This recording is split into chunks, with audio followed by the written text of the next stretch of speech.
బంగ్లాదేశ్లో షేక్ హసీనా ప్రభుత్వాన్ని యువత కుప్పకూల్చిన తర్వాత చోటు చేసుకున్న పరిణామాలలో ఆమెకు భారత్ ఆశ్రయం కల్పించింది. అలాగే ఆమెకు మరణశిక్ష పడ్డాక అప్పగించాలని బంగ్లాదేశ్ కోరితే భారత్ దాన్ని అంగీకరించలేదు.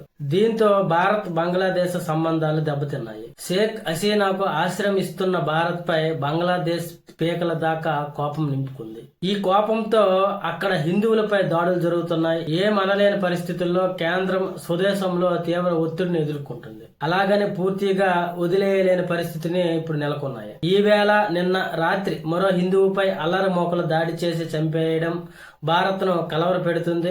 మొన్న మనం చూసాం, హిందువుపై దారుణంగా రోడ్డుపై ఈడ్చుకెళ్లి ఒక చెట్టుకి వేలాడదీసి బహిరంగంగా నిప్పు పెట్టిన పరిస్థితి. అదేవిధంగా ఈ రోజు దొంగతనానికి పాల్పడ్డాడు అని ఒక నేరాన్ని మోపి ఆయన్ని రోడ్డుపైన కొట్టి చంపారు. ఈ విధంగా బంగ్లాదేశ్ లో హిందువులను టార్గెట్ చేసి చంపుతున్నారు. అయితే దీనికి మోదీ ప్రభుత్వం ఏ విధంగా స్పందిస్తుందో చూడాలి.